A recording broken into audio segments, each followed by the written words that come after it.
titulares. Zapata advierte que acudirá a instancias internacionales. Ecuador ha ejecutado el traslado de 13 presos colombianos. Guayas es la provincia que registra más contrato a jóvenes.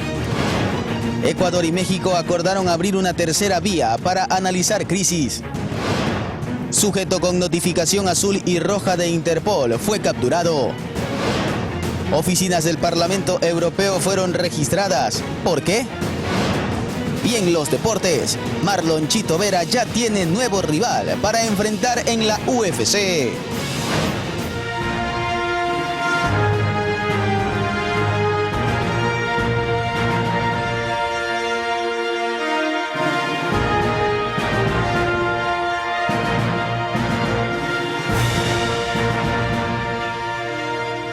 ¿Qué tal? Buenas noches, televidentes. El Consejo de Participación Ciudadana y Control Social solicitará al presidente Daniel Noboa las ternas para designar a los superintendentes de competencia, compañía y de valores y seguros. Bienvenidos, aquí iniciamos Noticias Ormar, emisión estelar. Actualidad nacional. La tarde de este 29 de mayo, con 118 votos afirmativos de manera unánime, se aprobó la resolución de censura al exministro del Interior, Juan Zapata, quien es acusado de supuesto incumplimiento de funciones. El interpelante del Partido Social Cristiano, el asambleísta Carlos Vera Mora, culpa al exfuncionario del incremento en los niveles de violencia en el país por falta de ejecución presupuestaria para comprar equipos a la policía. Además, lo acusó de tener responsabilidad en los asesinatos de varios personajes políticos, como el ex candidato presidencial Fernando Villavicencio, quien supuestamente estaba bajo su cuidado como ministro del Interior. De su lado, en el proceso de sustanciación, Zapata alegó no haber sido notificado y también advirtió que acudirá a instancias internacionales.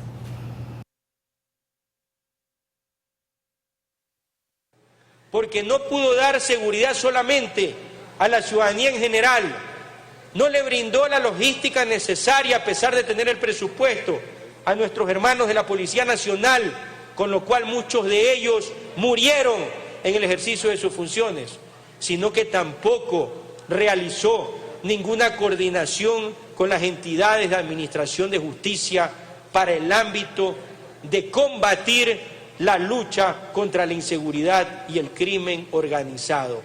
Esto a pesar de que públicamente se brindaron y se señalaron algunas reuniones al respecto, pero lo cual no ocurrió.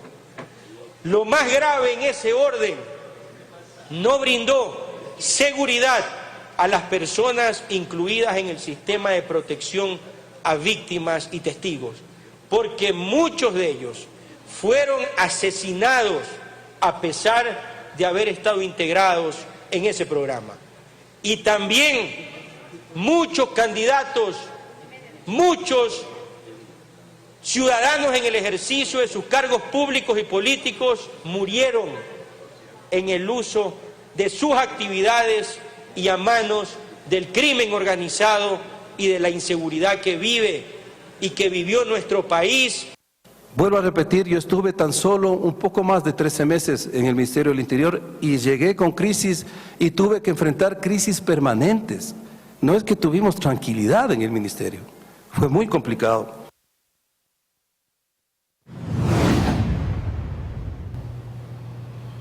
Y mucha atención, el ministro encargado de Energía, Roberto Luque, habló de los cortes de energía. Aseguró que después del 2 de junio, por lo menos por una semana adicional, no va a haber apagones.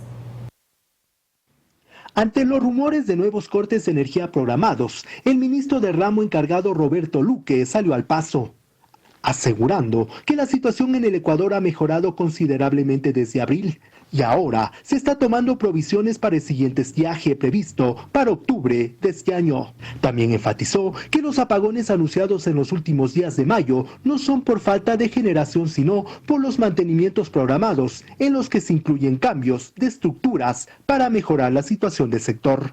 Roberto Luque también aseveró que el Ecuador está generando energía sin la importación a Colombia y espera que a nivel regional se pueda consolidar una interconexión con varios países para solventar mejor las etapas de estiaje en el país. El ministro recordó que los precios con el que se compra energía a Colombia son spot, es decir, varían día a día considerando la necesidad, comparando con los costos de producción nacional y la falta de generación. El funcionario añadió que se plantea la compra de una barcaza y la generación de energía en tierra para sumar más o menos 300 megavatios adicionales al sistema interconectado del Ecuador.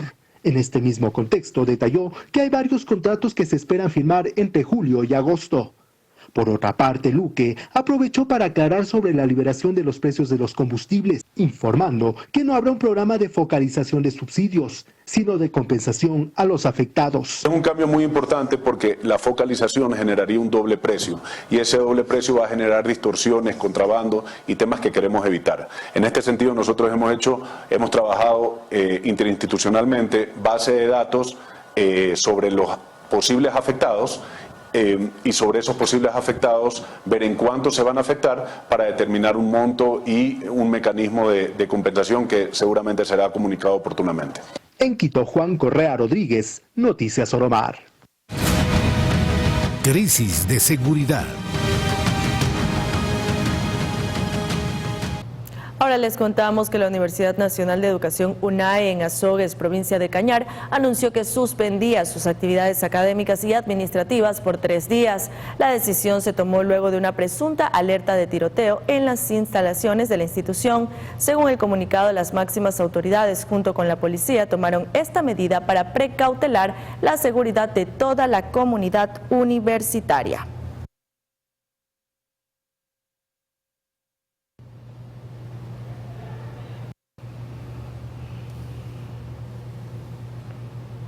Este 29 de mayo, el Ministerio de Relaciones Exteriores y Movilidad Humana informó que Ecuador está a la espera de la respuesta de Bogotá, Colombia, para la extradición de 118 presos de esa nación y de esta forma los prisioneros terminen de cumplir sus sentencias en el país del norte. Según el gobierno, hasta el momento se ha concretado el traslado de 13 presos colombianos, pero en total existen 131 expedientes enviados a ese país sobre internos que también deben ser extraditados. En Ecuador hay más de 3.200 privados de la libertad que son extranjeros, lo que representa aproximadamente el 10% de la población penitenciaria. La gran mayoría son colombianos y venezolanos.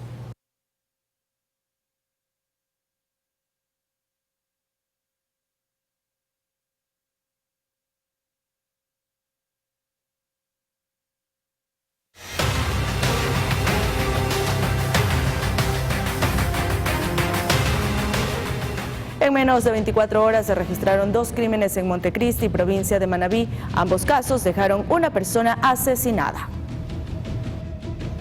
Continúan las muertes violentas en Montecristi, provincia de Manabí. Cerca del mediodía de este 29 de mayo, un hombre fue asesinado en la parroquia Leonidas Proaño. El crimen ocurrió en la calle Víctor Vélez y avenida 20. La víctima estaba en una esquina cuando llegaron sujetos desconocidos y lo atacaron. Es interceptado por una motocicleta y proceden a realizar varias detonaciones de armas de fuego, causándole la muerte debido a la gravedad de sus lesiones. Hasta el sitio llegó personal de la Policía Nacional para recabar indicios. Además, familiares y amigos del joven protagonizaron escenas de dolor ante la pérdida de su ser querido. El hombre fue identificado como Diego Barahona, de 18 años de edad. Se han hecho presentes todas las unidades investigativas, están levantando información, verificando cámaras para realizar la ruta técnica del ingreso de la motocicleta, con la finalidad de dar con la ubicación de los presuntos causantes o responsables de este hecho. Horas más tarde se reportó otro hecho violento, pero en esta ocasión en el sector Monterrey de la parroquia General Eloy Alfaro. Un hombre identificado como Edison Javier Soledispa, de 23 años, fue asesinado de al menos 4 disparos. Un sector privado, que en la parte posterior de un inmueble donde se encuentra una persona de cúbito dorsal con varios impactos de proyectil de arma de fuego, con 7 indicios balísticos de calibre 9 milímetros. Según información extraoficial, el ciudadano se encontraba alquilando en el lugar que fue atacado. La policía confirmó que la víctima registraba antecedentes penales. A la fecha, en el distrito Manta, que también comprende Montecristi y Jaramicó, se han registrado cerca de 160 muertes violentas. Mirly Macías, Noticias Oromar. La unidad antisecuestro de la Policía Nacional investiga el secuestro de un familiar del asambleísta de Acción Democrática Nacional, Jonathan Parra.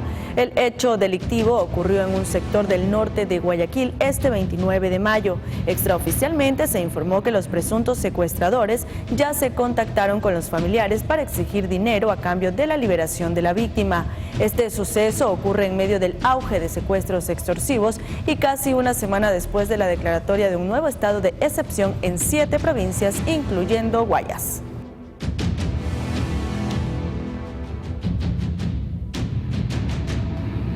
En tanto, la Policía Nacional de Manabí informó los resultados obtenidos en los últimos operativos. Entre ellos, en Manta, 3 sujetos fueron detenidos en el sector de Playita Mía. Además, se intervino a la cárcel de mujeres de Puerto Viejo, donde se encontraron algunos indicios vinculantes. 3 personas en delito flagrante, las que se encuentran asociadas a un grupo organizado, un grupo delincuencial terrorista que estaba operando en la ciudad de Manta.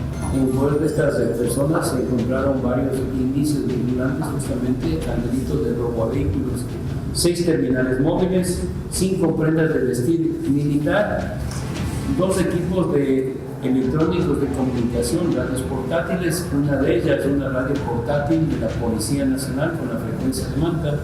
A las 7 de la mañana se realizó el ingreso justamente a la cárcel de mujeres. En el lugar, como evidencia, se encontraron varios celulares móviles, los cuales estaban en posesión de estas delincuentes.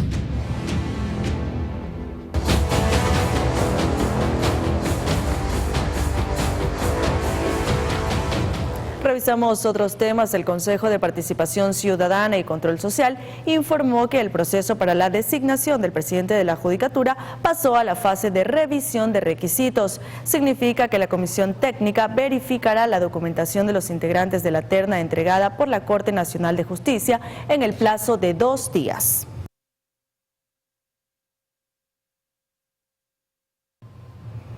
Y el presidente de la República, Daniel Noboa, envió a la Asamblea Nacional el veto total a las reformas que permitían a los vocales de la Judicatura con prisión preventiva pedir licencia.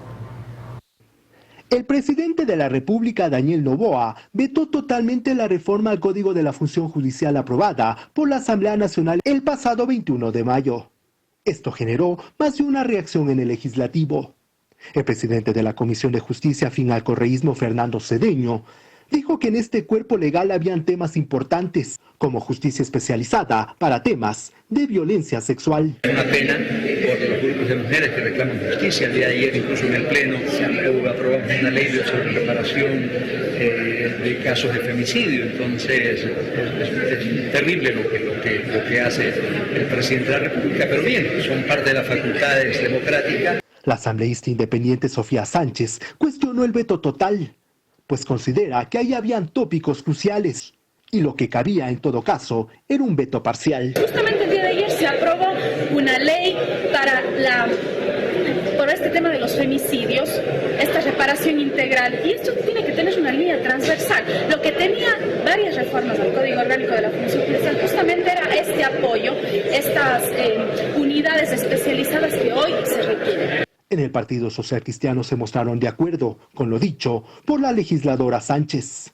Hicimos un pronunciamiento, creemos que el camino no es un veto total, porque la ley tiene temas buenos y sobre todo judicatura, jueces y policía especializada para combatir delitos sexuales. Creemos que el camino es el veto parcial, más allá de que respetamos la decisión del Ejecutivo.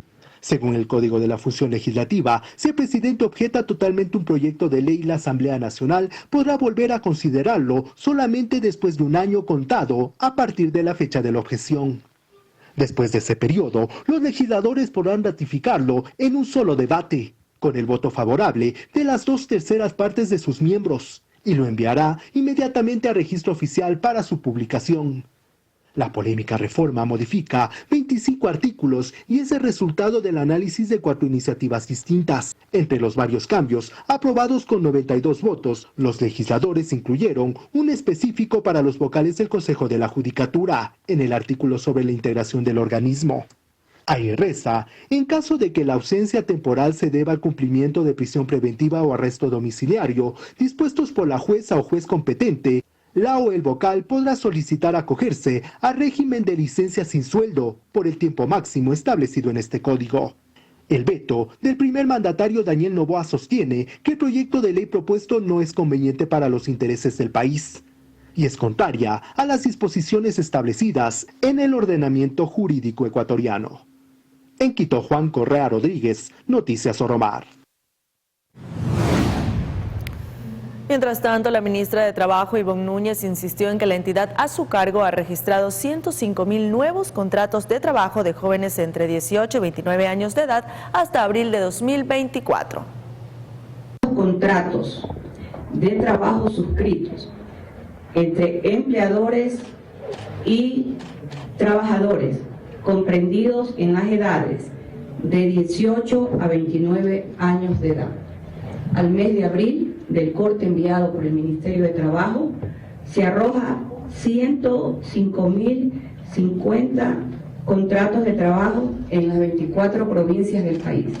Los 105.050 contratos de trabajo por provincias, por cantones, y se van a identificar todas las empresas que han procedido a contratar a nuestros jóvenes comprendidos entre los 18 y 29 años de edad. Empresas que a partir del año 2025 podrán gozar de todos los incentivos tributarios que establece la ley. Y en esta misma línea, el presidente de la República, Daniel Noboa, participó este miércoles en una convención juvenil de trabajo en Quito y entrega de capital semilla para trabajadores. En este espacio, el primer mandatario entregó becas de certificación de competencias laborales y lideró la suscripción de un convenio entre el MIES y la UTE de 100 becas de pregrado y posgrado. Nosotros tenemos que honrar los sueños de las personas, honrar los sueños de los jóvenes, especialmente de los más necesitados, mantener esos sueños y mantener esa esperanza y acompañarlos hasta que se los cumplan. Ese es el nuevo país, ese es el nuevo Ecuador. El nuevo Ecuador es de ustedes. El nuevo Ecuador es de cada uno de los jóvenes que van a tener una mejor vida, que van a tener una oportunidad de cumplir esos sueños. Lo importante de todo esto es que tiene ese elemento de inclusión, porque los jóvenes que van a acceder a estas plazas laborales son jóvenes en situación de pobreza y de extrema pobreza. Tenemos 100 becas para el tercer y cuarto nivel, gratuitas para nuestros jóvenes. Estos jóvenes tienen la oportunidad. Tenemos empresas que van a incorporar 20 jóvenes mensualmente a sus empresas, a sus compuestos de trabajo. Eso significa 20 jóvenes de extrema pobreza que van a transitar a una mejor situación de vida. Con esto hacemos la primera pausa comercial y enseguida volvemos con más noticias. No cambie de canal.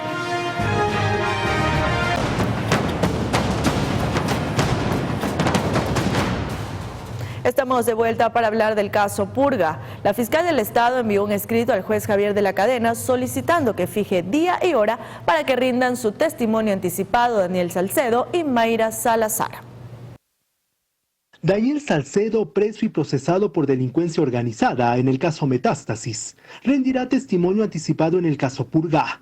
La fiscal Diana Salazar aceptó su pedido y lo ingresó al sistema de protección a víctimas y testigos. A cambio, él contará lo que sabe sobre el manejo de la justicia en la Corte del Guayas y los pagos por sentencia.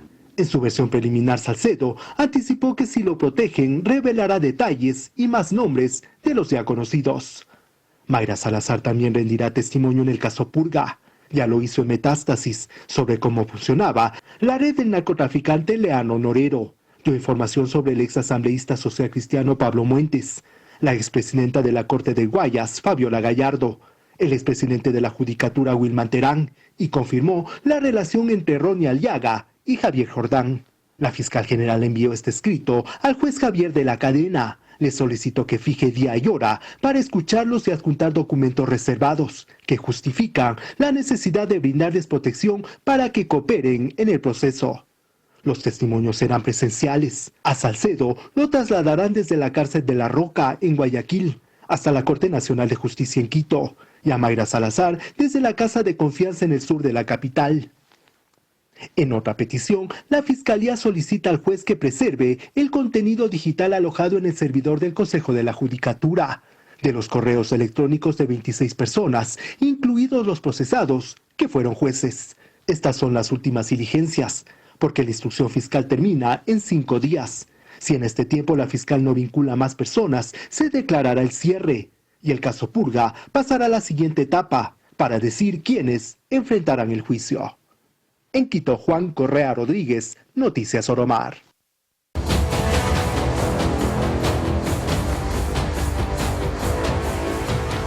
La canciller Alicia Bárcena aclaró en la red social X que México no busca un diálogo con Ecuador tras el rompimiento de relaciones por el asalto a la embajada mexicana en Quito el pasado mes de abril. La funcionaria señaló textualmente que recurren a la figura de encargar a un tercer país la protección y ejercicio de intereses para atender asuntos urgentes, incluida la protección de nacionales. En una reciente entrevista a un medio de comunicación, Bárcena indicó que lo más probable es que ese país sea Suiza. Por su parte, Ecuador asegura que acordaron con México abrir una tercera vía para analizar la crisis diplomática. Bueno, sí, el Ecuador, como siempre hemos dicho, nosotros estamos abiertos y listos para conversar y poner sobre la mesa verdades y que convienen conversar a los dos países y así solucionar cualquier conflicto que existe por medio. Un mecanismo que se utiliza es que haya un tercer país, un país que sea el canal diplomático para mantener la comunicación. En este caso, Suiza ha aceptado la petición de México y del Ecuador de ser este canal de comunicación diplomática.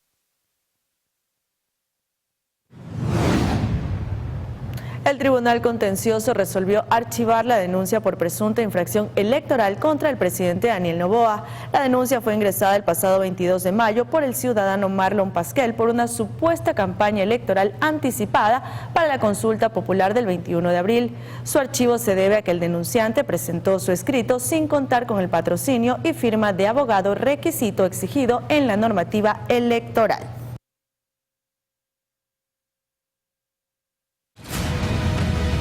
Salud Pública. La salud pública se ve afectada por la falta de pago a clínicas y hospitales. El escenario es preocupante, pues algunos prestadores no están recibiendo pacientes del IES ni del Ministerio de Salud. 12 de las 67 instituciones miembros de la Asociación de Clínicas y Hospitales Privados del Ecuador, ACHPE, han dejado de recibir pacientes derivados del IES y del Ministerio de Salud Pública, debido a la millonaria deuda que estas instituciones mantienen con los prestadores de salud. Según la directora de ACHPE, hay otros hospitales y clínicas que se encaminan a lo mismo, pues han dejado de atender al 75% de pacientes derivados. Es que la deuda ya alcanza los $433 millones, de los cuales 238,7 corresponden al IES y 139,5 al Ministerio de Salud.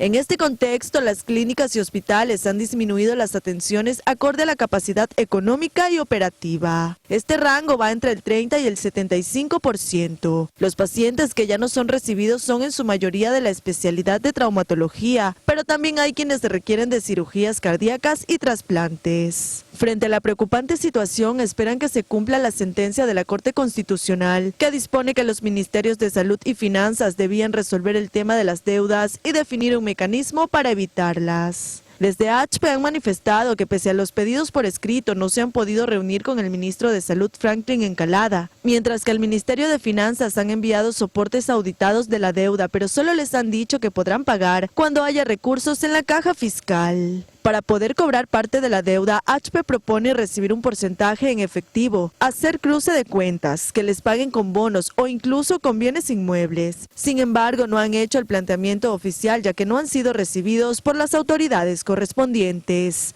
Tania Loor, Noticias Oromar.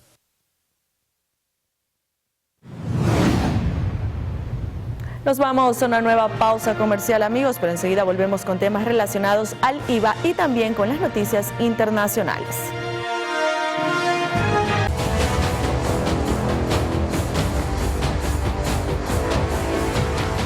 Gracias por seguir con nosotros. Ya se registra el efecto del alza del IVA al 15%.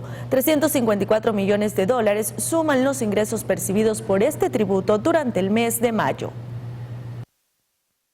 Mayo es el primer mes en lo que va de 2024 en el que ya se registra el efecto del alza de la tarifa de IVA del 12 a 15%, dispuesto por la ley para enfrentar el conflicto armado interno propuesta por el presidente de la República, Daniel Noboa. Los ingresos que recibió el presupuesto general del Estado por la declaración del 15% de impuesto al valor agregado por compras locales sumaron $354 millones a la fecha. Se trata de un incremento de 0,3% frente a los reportados en abril en el presupuesto del Estado.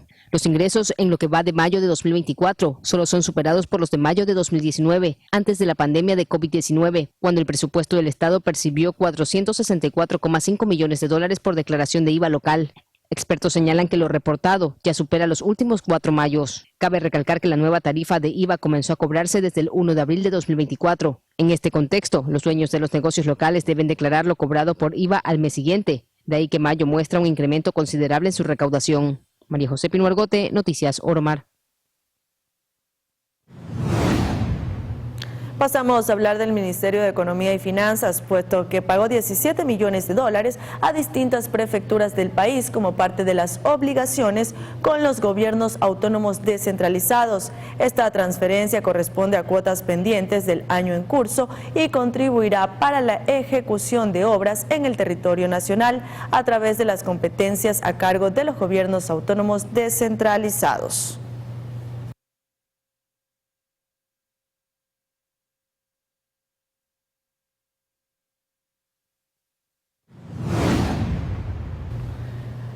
En temas medioambientales, organizaciones ecologistas protestaron en los exteriores del complejo judicial en Quito, exigiendo el fin a la contaminación del río Machángara.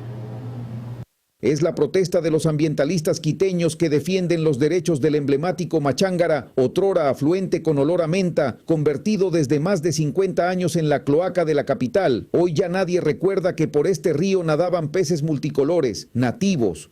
Muy pocos conocen que aquí venían a pasar familias enteras los fines de semana y que incluso en temporadas veraneras podían hasta bañarse y pescar. Después todo cambió, empezando por su color que se tornó a un aspecto bastante distinto que ha llegado a trocar su originalidad. ¿Qué decir de los olores que emanan diariamente y que afecta directamente a las familias que viven en sus riberas? El Machángara otrora, un hermoso río, hoy es todo lo contrario. Es la parte triste de la carita de Dios. En una entrega anterior se afirmaba que en el mejor de los casos, en 15 años iniciarían los trabajos para descontaminarlo. Ahora existe una teoría de que se necesitaría de 50 años más para observar nuevamente vida en el mismo. Recuperar el río Machángara posibilitará devolver a la naturaleza una parte de lo que el crecimiento de Quito jamás tomó en cuenta. El futbolista Miller Bolaños se vio involucrado en un siniestro de tránsito en la vía León Febres Cordero a la altura de la urbanización Santa María Casagrande en Daule, cuando el vehículo perdió pista y se subió sobre la estructura de dicha ciudadela. Videos captados por transeúntes muestran el aparente estado etílico en que se encontraba Bolaños mientras forcejeaba con personas que trataban de impedir que se dé a la fuga. Sobre este caso, la Comisión de Tránsito aclaró que una persona de sexo femenino quien manejaba el automóvil fue puesta a órdenes de la autoridad competente debido a que las pruebas de alcotest demostraron que superaba el límite de alcohol en la sangre permitido. Además, el vehículo permanece en los patios de retención.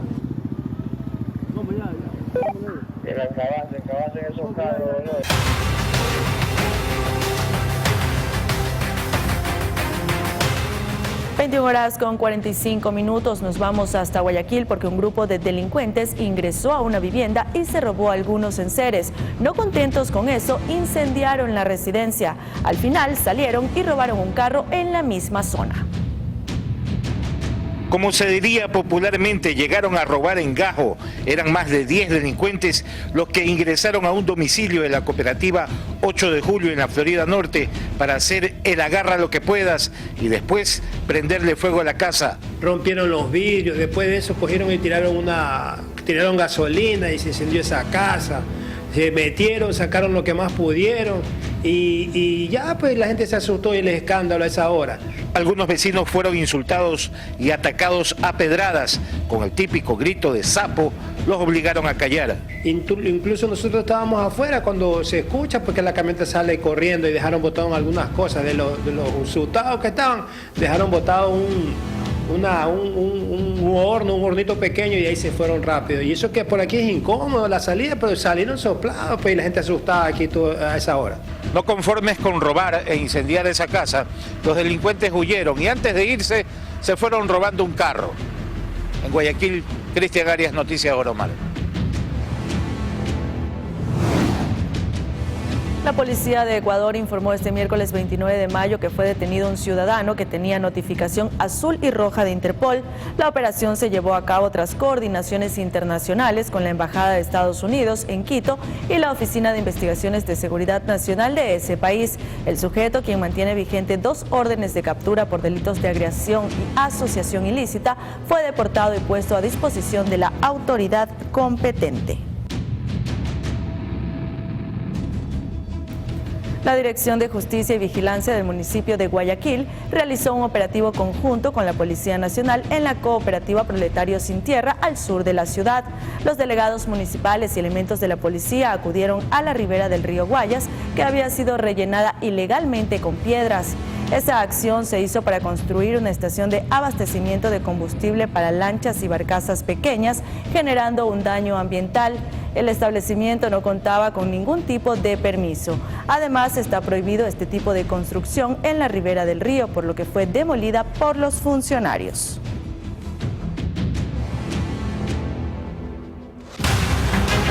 Narcotráfico. La policía detuvo a 3 sujetos en cuyo poder se encontró droga, armas y municiones. La captura se produjo en diferentes etapas de la ciudadela El Recreo, una de las zonas más conflictivas del cantón Durán. Trabajos de inteligencia e investigación llevó a la policía hasta la etapa 2 y la etapa 5 del Recreo en Durán, en donde se capturó a 3 sospechosos, 2 varones y una mujer, cuyas actividades estarían ligadas al microtráfico de drogas. Realizamos varios allanamientos en el sector del Recreo, etapa 2 y etapa 5, teniendo unos excelentes resultados. La Policía Nacional, a través de sus ejes investigativo, preventivo y de inteligencia, logramos la aprehensión de 3 sujetos en 2 operativos diferentes, varias armas de fuego y también droga que se encuentran aquí en la mesa principal. Como evidencias se encontraron varias dosis de droga envueltas y listas para la venta, también armas de fuego que fueron decomisadas y serán presentadas en la audiencia. Bueno, una de las personas se encuentran ya con antecedentes, esto ya se encuentra con conocimiento de Fiscalía y también se encuentra con cadena de custodia. La Policía Nacional, a través también del bloque de seguridad, realizarán varios operativos en todo este sector de Durán. Estamos comprometidos con la ciudadanía de dar paz y tranquilidad. Policía Nacional va a continuar con el tema de allanamientos, vamos a hacer registros a vehículos, registros a personas, vamos a estar en los sitios más importantes de la ciudad para lograr estos buenos resultados de Policía Nacional. Ante el repunte de la violencia en Durán, la policía remarcó que los operativos en conjunto con Fuerzas Armadas continuarán. Cristian Arias, Noticias Oromar. La Armada del Ecuador informó esta mañana que a 235 millas náuticas al suroeste de Salinas fue interceptada una embarcación tipo Panga que había sido modificada con 3 motores. Al realizar la inspección, los uniformados identificaron 33 bultos con droga en su interior. La institución no detalló si la intervención dejó detenidos.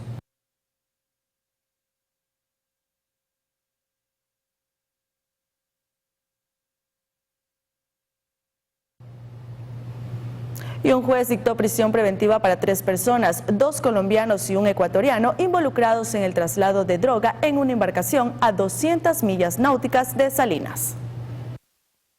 Un juez de la Libertad en la provincia de Santa Elena ordenó este miércoles la prisión preventiva para 2 colombianos y un ecuatoriano, que fueron detenidos en alta mar con 2,9 toneladas de cocaína. La Fiscalía anotó en su cuenta de la red social X que los hombres de nombres Víctor T. y Johnny M., de nacionalidad colombiana, y Peter F., ecuatoriano, están siendo procesados por tráfico de drogas, delito que se castiga con 13 años de cárcel. En poder de ellos se encontró 127 sacos con 2.541 bloques de cocaína que pretendían ser enviados a Centroamérica. Se estima que la sustancia ilícita estaba valorada en $60 millones. La acción se cumplió el domingo 26 de mayo. Militares capturaron la embarcación y a los hombres. No obstante, en el trayecto hacia Salinas, la lancha guardacostas que remolcaba el semisumergible sufrió un accidente y se hundió a unos 220 kilómetros de la península. En el barco iban 12 marinos y los 3 detenidos. Todos fueron rescatados en un trabajo coordinado entre la Marina ecuatoriana y militares de Estados Unidos, Colombia y Perú. El semisumergible y la lancha guardacostas naufragaron. Sin embargo, la droga fue rescatada por las autoridades. En los últimos años, Ecuador se ha vuelto un punto clave del tráfico mundial de dicho alcaloide, pues las organizaciones narcocriminales aprovechan sus puertos para enviar droga hacia Europa y Norteamérica. María José Pino Argote, Noticias Oromar. Y también les contamos que el intendente de policía de la SUAY presentará una denuncia en la Fiscalía por amenazas que ha recibido en su contra. El pasado fin de semana se difundió un panfleto que hace referencia a una banda narcoterrorista con fuertes amenazas dirigidas al intendente de policía de la SUAY, Juan Diego Jara. El escrito, que ya se encuentra bajo pericias por parte de la Policía Nacional, menciona varios operativos que dejó como saldo la clausura de ciertos comercios en la provincia. Es por las actividades de suspensiones o clausuras que estamos realizando en algunas actividades, lo cual nosotros hemos hablado con la ciudadanía para que estas suspensiones simplemente sean situaciones de regulación hasta que ellos cumplan con todo para que puedan obtener su permiso. La autoridad expresó que este miércoles se presentará la denuncia formal ante la Fiscalía General del Estado. Se manifestó que semanas atrás la entidad procedió con la clausura de una licorera y un prostíbulo clandestino, aunque se prefiere esperar los resultados de las indagaciones. Fiscalía nos ha dado ya los parámetros para presentar este escrito y dar el detalle sobre las situaciones en las cuales hemos venido recibiendo esta amenaza. De igual manera se refirió que a pesar de que continúa con sus actividades cotidianas de manera normal, por recomendación se han adoptado medidas de seguridad. No se descartó que Juan Diego Jara solicite resguardo policial para velar por su integridad y la de su familia. Desde la gobernación también se ha conversado ya con el señor gobernador para poder activar todos los protocolos de seguridad, en los cuales he tenido toda la apertura por parte de él para iniciar con todos los trámites necesarios para contar con un mejor contingente por parte de mi persona. El intendente de la SUAY resaltó que los operativos de control en el cantón y la provincia continuarán. Desde que asumió el cargo el pasado 3 de abril, se ejecutan más de 20 operativos semanales en el cantón Cuenca, expresó. Y con los deportes ya nos despedimos, amigos. Gracias por sintonizarnos. Buenas noches. Ya empieza BLN.